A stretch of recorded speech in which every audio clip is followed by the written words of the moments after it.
시청자 여러분 안녕하십니까. 지금부터 저녁에 안보정론을 시작하겠습니다. 자, 이번 시간에는 여러분들 잘 아시다시피 지금 이제 에이펙 정상회담을 마치고 윤 대통령이 지금 이제 항공편으로 귀국길에 있습니다.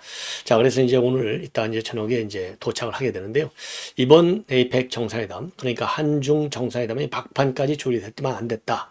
요거 하나 빼고놓고는요. 그래도 한 3박 4일 걸쳐서 핵심 메시지를 충분히 서로 주고받은 것이죠.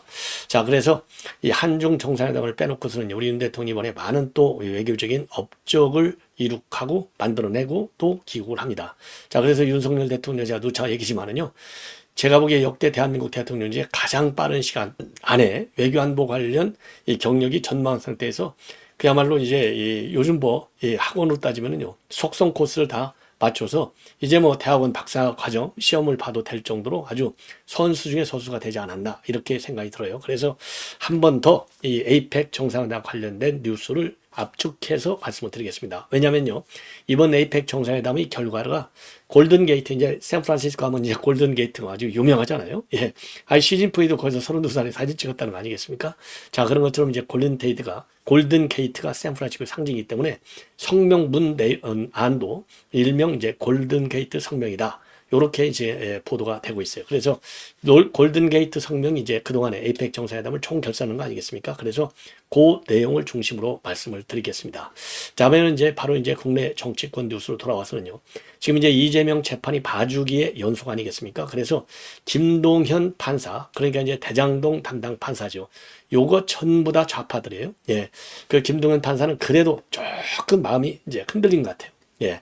그래서 우리가 계속 압박과 대신에 몰상식한 비판은 절대 금물입니다. 논리, 이론, 그리고 팩트를 가지고 김동연 이 재판 진행 행태를 비판해야 되겠고요. 그러다 보니까 그래도 조금 왔어요. 그런데 강규태는 아직도 안 움직이고 있어요.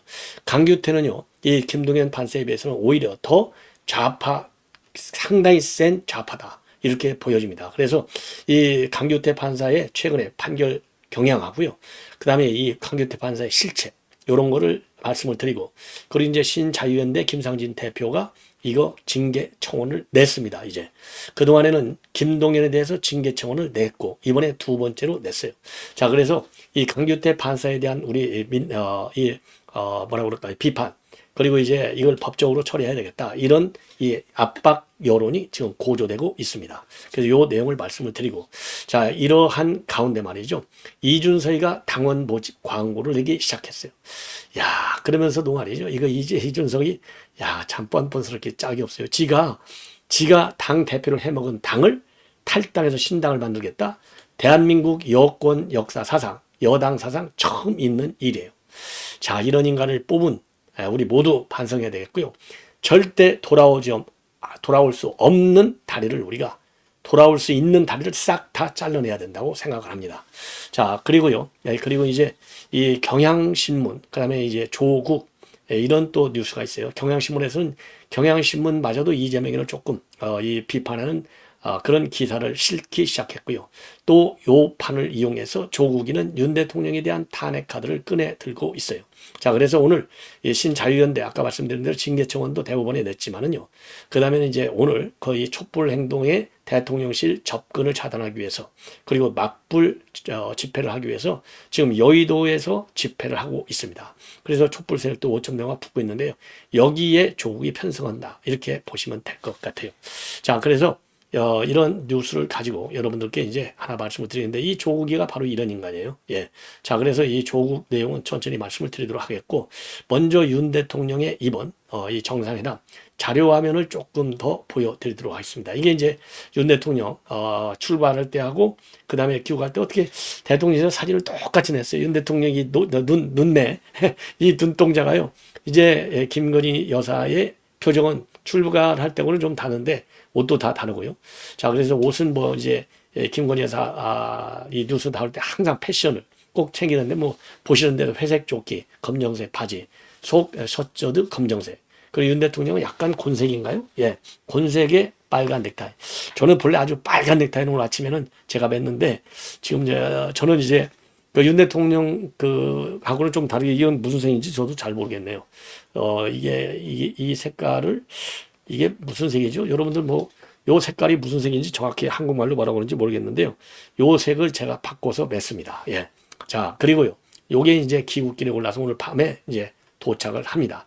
요게 이제 에이펙 정상회담인데, 에이펙 정상회담 이번에는 이제 미국 바이든 대통령이 주재를 했어요. 그러니까 뭐 바이든 대통령이 한가운데 앉아서 딱 주재를 하고, 내년도 에이펙 정상회담은 페루로 넘어갑니다. 예, 다음 의장국은.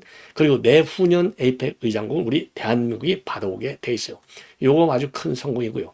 그 다음에 윤 대통령의 이번 정상회담 일정 중에 매우 이례적인 정상회담은 뭐냐? 정상회담은 대개 호텔 뭐 아니면 제3의 장소, 그러니까 명문 장소에 가서 하는데요.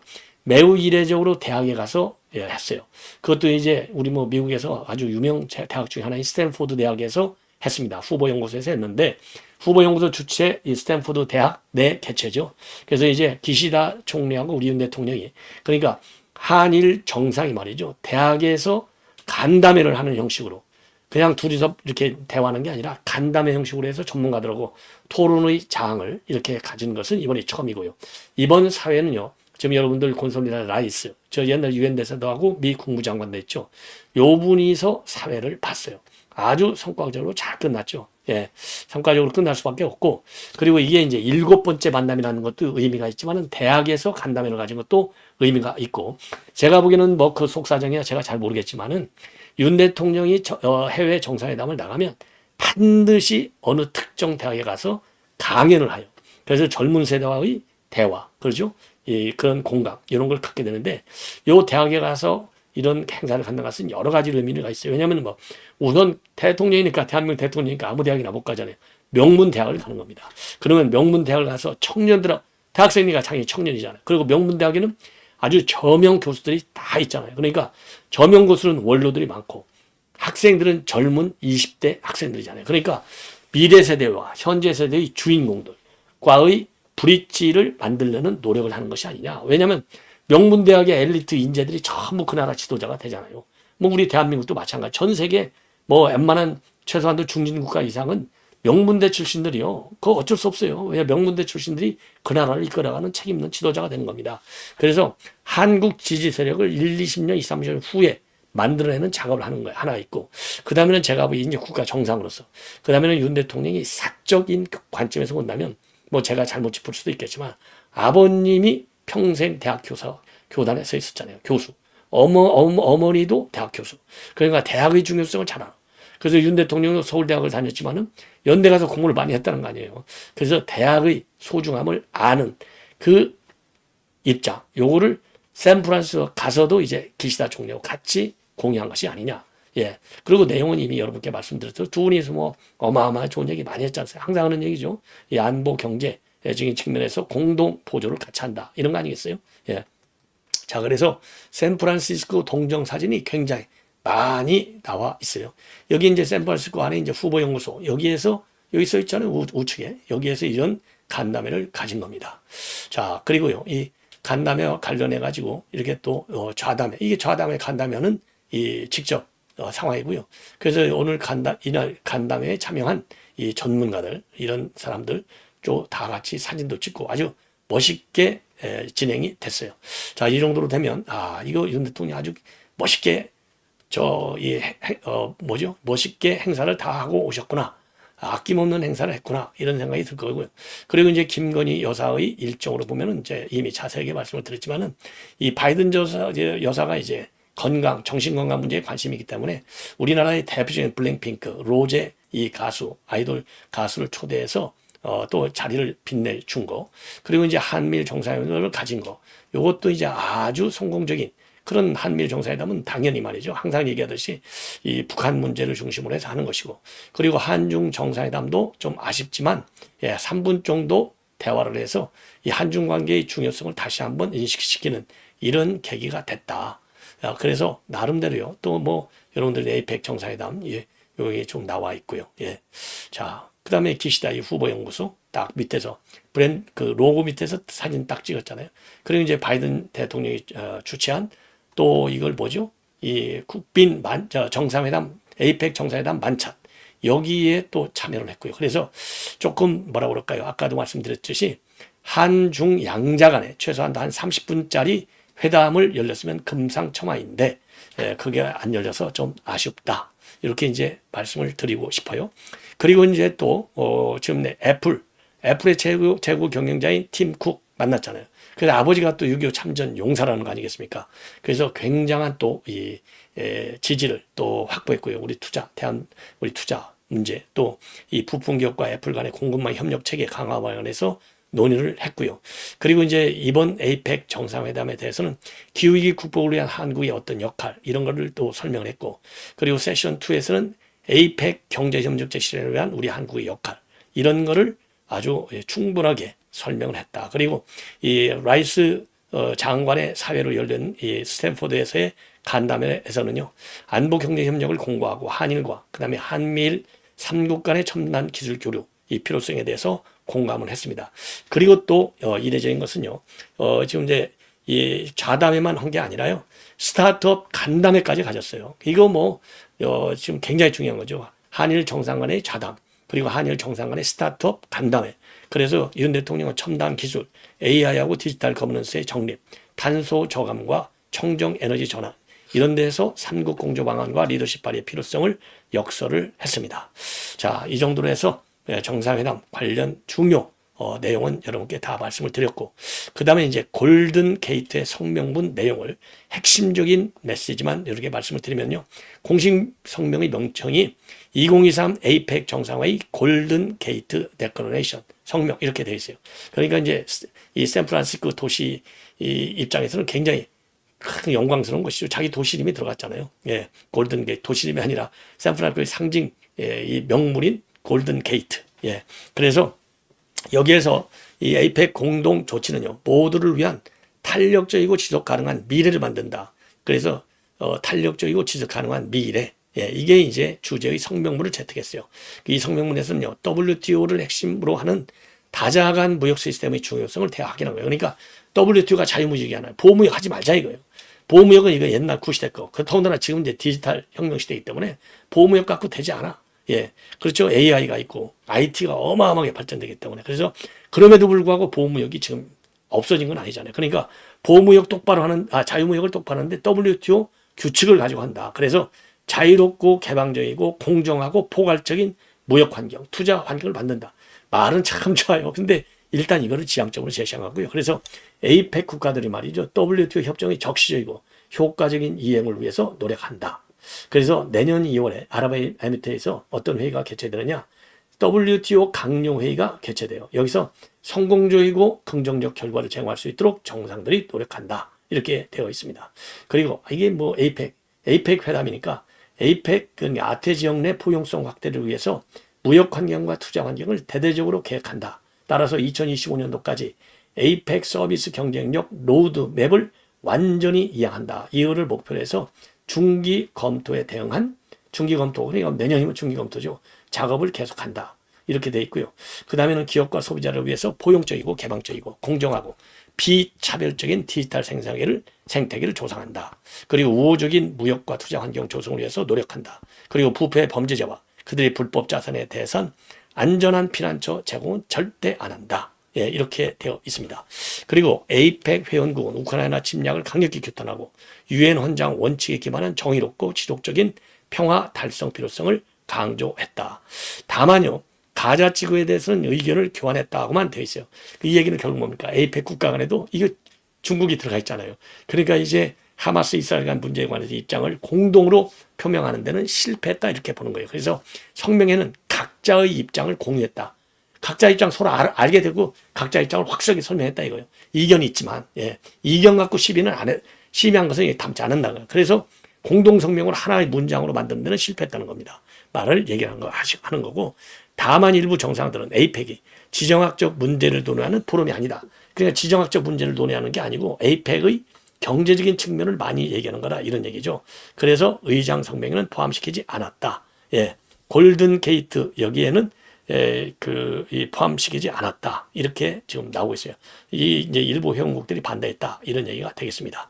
자, 이 정도로 해서 여러분들 이번 에이펙 정상회담과 관련된 이 의미, 그리고 이런 거를 말씀을 드렸습니다.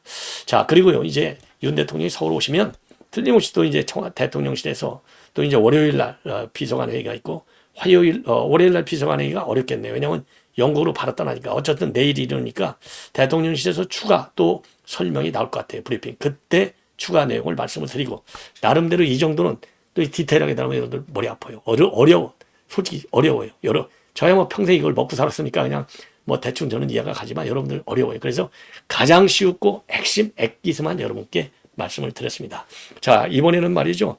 이번에는 지금 신자유연대 김상진 대표 지금 이제 여의도에서 지금 집회를 하고 있어요. 여의도에서 지금 집회를 대대적으로 하고 있는데 이 여의도 집회의 내용은 바로 뭐냐?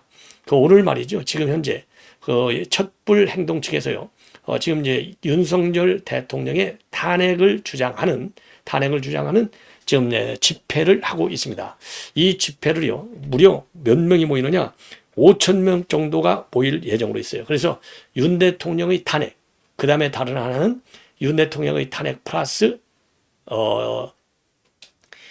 김건희 여사에 대한 특검, 이거를 주장할 예정으로 있습니다. 자, 그래서요. 지금 이제 우리 이런 촛불 세력의 맞불 작전에서의 데모를 집회를 하고 있어요. 이제 3시부터 지금 집회를 하고 있는데 오늘 9호선 2호역에서 합니다. 왜 그러냐면 통상적으로 이제 용산역에서 하잖아요. 삼각지역에서 하는데 오늘은 집회가 촛불 행동이 여의도에서 하니까 여의도 가서 맞불로 하고 있어요. 9호선 2번 출구역에서 하고 있고, 그리고 지금 이제 이 사람들이 대통령실로 이동할 거에 대비해서 대통령실 그 앞에다가는요, 지금 차량을 배치했습니다. 방송 차량을 배치해가지고 이 방송 차량을 배치했는데 지금 촛불연대 측에서는 그 행사장을 사전에 확보하지 못했어요. 이건 신자유연대에서 언제든지 선제적으로 확보해 놓고 있잖아요. 아주 좋은 집회 작전인데, 그래서 지금 이제 시위대가 그쪽으로는 덜 가고 상황에 따라서 물론 가겠지만 일단 자동차 가지고 대형 스피커 방송으로 막겠다. 왜 그러냐면 이 사람들 촛불 행동들의 세력들이 지금 1년 전에 비해서 굉장히 줄어들었고 3개월 이상 이 촛불 대란 세력들이 용산 대통령실 앞에까지 오는 데는 실패했고, 그리고요 겨울은 뭐 적이 없는 상태에서 2시간 이상 앉아서 떨면서 집회하기가 쉽지 않기 때문에 이렇게 지금 이제 자동차 이 고성능 스피커를 가지고 있는 자동차로 제태한다. 이런 입장을 가지고 있고요.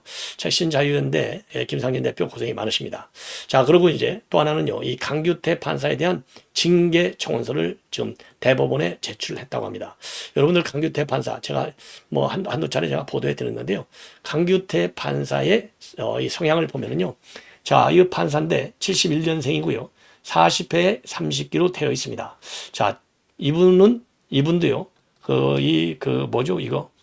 이 고향이 아주 특정 지역으로 돼 있어요. 그러니까 여기 뭐 좌파들 소굴이에요. 지금 서울중앙지법이. 김명수 소굴 왕초, 세컨 왕초가 김정중 중앙지법원장, 그리고 그 밑에 슬하의 좌파 판사 중에 1번이 강규태, 2번이 김동연, 이렇게 돼 있는 겁니다.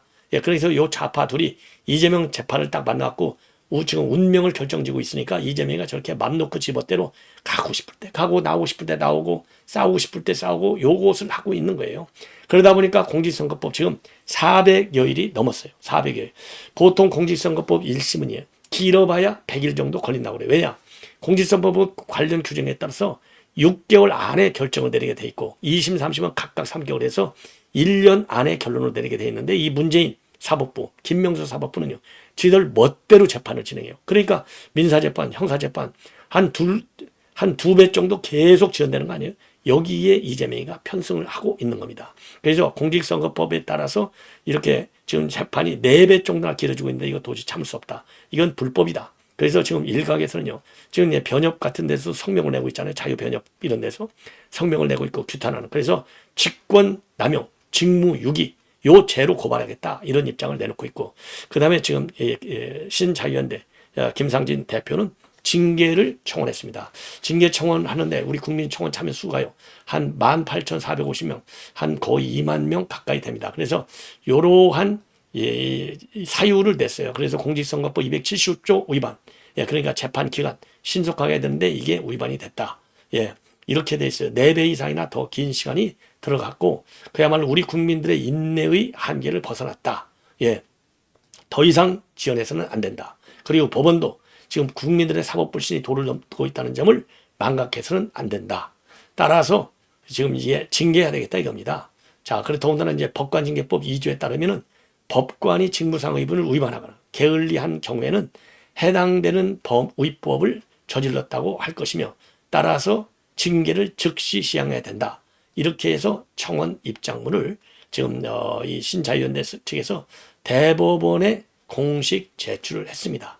자, 그래서요, 이러한 지금 신자유연대 측의 이런 활동에 대해서는 우리가 적극적으로 지지하는 그런 이 여론 분위기를 좀 같이 만들어야 될 것이 아닌가 생각이 들고요. 신자유연대 측의 이런 활동을 격려하고 지원하는 의미에서 여기서 이제 후원금을 많이 받고 있으니까요. 좀 도와주시면 상당히 도움이 되지 않을까 생각이 됩니다. 자, 그래서 강규태와 관련해서는요. 강규태와 관련해서는 여러분들께도 제가 몇 차례 보고를 해드린 바 있는데, 자, 이 사람은요. 심지어 이제 그러면 어떤 판결을 내린 사람이냐? 이 기가 막혀요. 이 사람이 내린 판결을 보면은요. 아주 좌파 지향적 판결을 내렸습니다. 우선 이 사람이 이제 형사 34부 이 판사인데 여기에서 선거 관련하고요. 그 다음에 경제 관련 전담 합의문이다. 자, 그래서 김명수 기지로 들어가 있고요. 거래소에 상장된 빚섬 1,100억 원의 사기 의혹과 관련해서도 무죄를 받았어요. 그래서 투자자들은요, 이거 전관예우한 것이 아니냐 분노한 바 있습니다. 그리고 상사인그룹 주식시세 조정 혐의에 관해서도 박수종 변호사에게 일부 무죄를 선고했어요. 그리고 선거법 위반 혐의를 받는 전장현에 대해서도 무죄를 선언했습니다. 그리고 민노총 간부 후보 비난 혐의를 받는 민노총 간부 소송에서도 무죄를 선고했어요. 야, 이런 좌파 지향적 판결을 한 인물이 바로 이 강규태가 되겠습니다. 자, 그래서요, 그 강규태를 갖다가 직권남용죄, 직무유기죄로 고발해야 될 것이 아니냐. 이러한 여론이 지금 아주 비등하고 있는 그런 상황이다. 그러다 보니까요, 이 자유변호사협회, 자유변협이죠. 이 자유변협에서도 이러한 재판 지연, 이런 거에 대해서 이거야말로 국민평등의 원칙에 위배되는 것이 아니냐. 직권남용과 직무유기로 고발하자. 이러한 입장을 낸 바 있습니다. 자, 이 정도로 해서 이제 강규태 관련 내용은 말씀을 끝내고요. 자, 이번에는요, 지금 이제 경향신문에서 일종의 이제 이재명에 대한 반란성, 이 비판 성향의 기사를 지금 싣고 있어요. 자, 그래서 경향신문이 이재명에 대한 비판 기사를 실는다? 이거 수상하죠. 왜? 좌파 대표 아닙니까? 좌파 대표 신문에서 이런 기사를 실는다고 하는 것은 상당히 이례적이다. 자, 그만큼 자기네가 보기에도요, 경향신문에서도 보기에도 한마디로 해서 이재명이 요대로 가서는 안 된다는 것을 아는 것 아니겠습니까? 그래서 지금 이제 험지 출마론을 가지고 지금 난리가 난 거 아니겠습니까? 이 험지 출마를 가지고 난리가 났는데 이 험지 출마와 관련해서 경향신문도 말이죠. 이재명에 대한 비우호적인 기사를 지금 싣고 있는 겁니다. 자, 그래서 그 이재명에 대한 이 기사 내용을 제가 조금 한번 설명을 좀 해드리는 게 좋을 것 같아요. 네.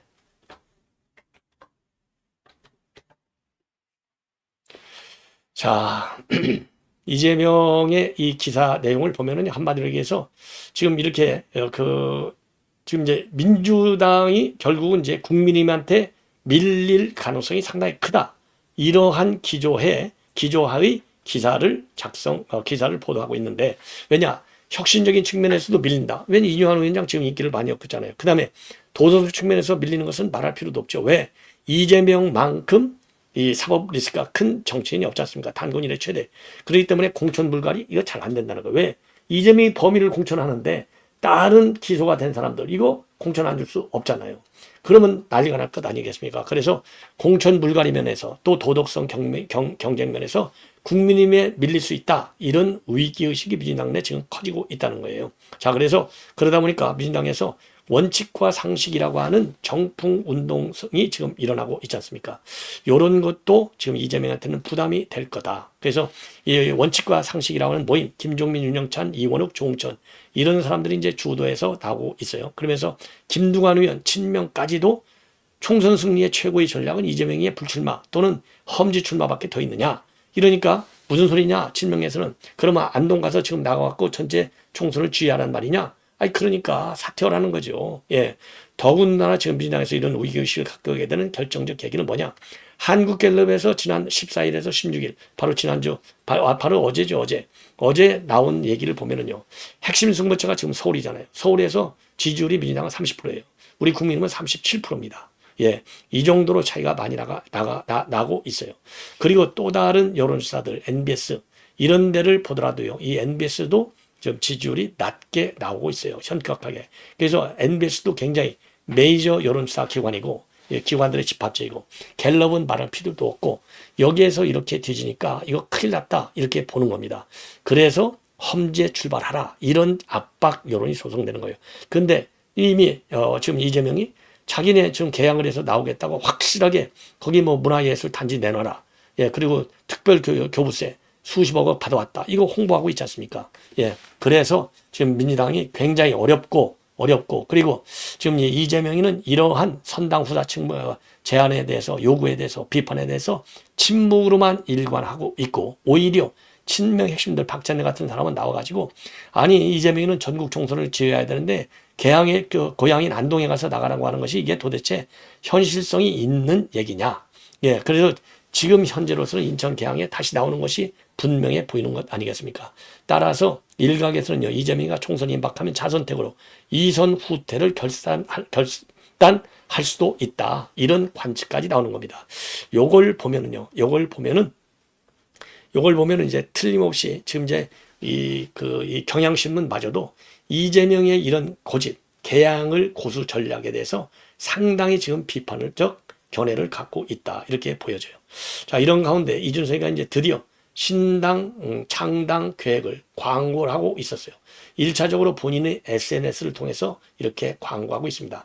그러니까 1차요, 이 사람들을 창당 발견을 한다, 이런 건 아니고 당연하게 이 사람들 창당 발견이라고 하려는 것이죠. 근데 창당 발견 모집합니다, 이래갖고 만약에 여기에 몰려들지 않아 봐, 그럼 망하잖아요. 그러니까 이재명이 아니라 누구요? 이준석이도 약간 빠져가지고 신당 창당이라는 얘기는 싹 빼고 연락망 구축한다고 나와요. 이거 완전히 국민을 가지고 장난하는 거예요. 연락망을 구성하려고 하니 제가 어떤 정치적 행보를 하더라도 가장 빠르게 소식을 받아보고 동참하실 수 있습니다. 이렇게 해서 자기는 이 전당대회 3천만 원짜리 전당대회를 안 하겠다는 겁니다. 새로운 형태 정치 문화를 바꾸어 나가겠다는 거예요. 그래서 이 자기의 이름과 성별, 거주지, 지자체 정도의 기초적인 연락망 구성을 위한 정보만 제공해 달라. 그리고 여기에 제공된 정보를 가지고 창당 발견이라든가 당원 명부, 여기에는 절대로 활용하지 않겠다라고 있지만요, 거짓말하고 있어요. 당연히 활용하죠. 아이, 왜 활용 안 해? 그리고 여기에 이렇게 나가는 사람들은 다 당연히 대부분이 정당 발기인데, 또는 거기서 또 이제 이름을 올려갖고 또 한 자리 해먹으려고, 내년에 공천할 때 또 한 자리 받으려고 하는 사람들이 거기에 당연히 가지 않겠느냐. 그런데 문제는 뭐냐? 이 천화동인 인물들이잖아요. 이 천화동인에 간 김웅, 김웅은 거기 안 가 있죠. 예. 이 허은하는 아직 공식적인 입장은 밝히지 않고 있는데, 천화동인 멤버는 아니지만은 이준석 계로 지금 딱 굳어져 있는 이 천하람은 지금 여기에 창당하는데 거기에 동참하지 않겠다, 이런 의사를 우회적으로 얘기했고, 그리고 김용은 내가 왜 거기가 안 갈 거야, 똑 부러지게 얘기했잖아요. 이렇게 해서 지금 당내 분위기, 그리고 지금 전반적인 여론의 지역, 이게 좋지 않으니까 이렇게 발기인 모집한다 소리까지는 못하고 있고, 대충 연락망 구성을 하니 연락을 주십시오, 이렇게 지금 한 끝발 내려서 조심스럽게 어프로치를 하고 있는 그런 상황이다, 이렇게 보여집니다. 자, 그리고 이제 마지막으로요. 예, 마지막으로 그래서 이렇게 지금 보면 지금 이준석이가 말이죠. 어제 지금 이제 한동훈 장관이 대구를 완전히 쓸고 왔잖아요.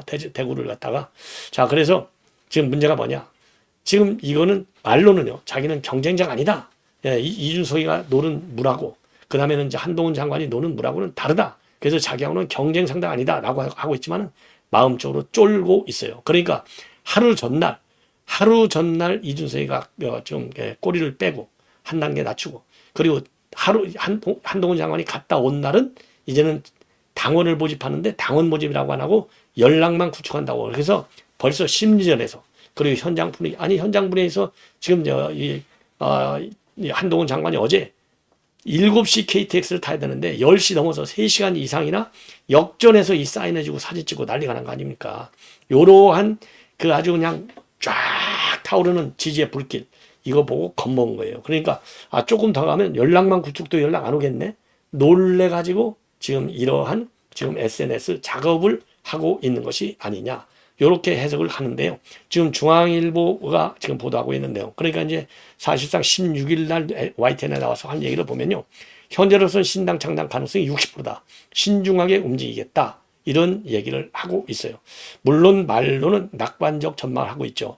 원내 교섭단체 기준은 20석 이상을 기대한다. 그리고 신당 지지율이 15%에서 20% 사이이기 때문에 내년 총선에서 의미 있는 성과를 낼 수 있다. 이렇게 얘기를 하고 있습니다. 자, 그러면 지금 현재 여론조사를 보면요, 데일리안 공정에서 조사한 걸 보면 최근에 이 국민의힘이 35.4, 민주당이 35.8, 그리고 16.2로 높은 지지를 보내고 있고요. 한길 리서치 여론조사에서도 신당 지지율이 16.0%로 나와 있어요. 그래서 지금 관건은 뭐냐, 과연 비례의장을 만들 경우에는 몇 석이나 갖느냐, 이게 지금 얘기고요. 그리고 이제 신당을 만들면 현역 의원들 중에서는 누가 가겠느냐, 아까 얘기한 대로 허은하는 못 움직이는 게 3당으로 딱 가버리면 의원 배지를 잃어야 돼요. 자, 그런데 제가 보기에는 아니 뭐 4월에 선거하는데 의원 배지 한두 달 안 다르면 무슨 문제가 있겠어요. 그래서 허은하 의원이 진정으로 이준석이 걔가 분명하다 그러면, 제가 만약 허은하다, 의리상, 그렇죠? 사람의 의리 없이 지 이익 마찰하면 그 인간도 아니죠. 의리상으로 딱 배지 띄고 몇 달간 간다. 근데 이제 허은하도 국회의원이거든요. 이것도 배지 절대 안 되려고 그러거든요. 그게 이제 한계인 것 같고, 지금 문제는 바로 뭐냐, 제3당인 정의당을 앞지르는 지지율을 보면요, 지금 3위로 돼 있어요. 자, 그렇기 때문에 신당을 갈 경우에는 현역 국회의원들이 몇 명이 가느냐. 그래서 지금 일각에서는요, 20명이 가면 별도의 교섭단체까지 만들 수 있잖아요. 그러면은 별도의 교섭단체를 만들 경우에는 내년에 기호 3번이 딱 떨어지는 거예요. 근데 기호 3번을 확인을 하려면 지금 그 정의당이 6석이기 때문에 최소 7석을 받아야 되는데, 비명계 의원 말고는 이 국민의힘에서는 갈 사람이 과연 있겠느냐. 그렇다고 본다면 이준석 신당이 아닌 비명계 신당이 되는 것이 아니냐. 이런 이제 지금 상황에 처했다는 거예요. 그래서 아까도 사진에서 여러분께 보여드렸지만 천하용인마저도 안 가는데 국민의힘에서 누가 갈 거, 누가 가겠습니까? 그래서 지금 전반적으로 지금 이제 이준석이도 말이죠, 현 시점에서 기호 3번을 확보할 수 있을지 예측할 수는 없다. 그러나 거대 양당의 상황이 갈수록 혼란해지는 건 맞고, 다수가 보였을 때 퇴제 공약수를 뽑아내는 것에 집중하겠다. 여기에서요, 다수가 보였을 때 퇴제 공약수를 뽑는다. 이거는 국민의힘에서도 올 수 있고, 비명계들도 올 수 있고, 정의당에서도 올 수 있고, 저 진보당 종북 좌파에서도 올 수 있잖아요.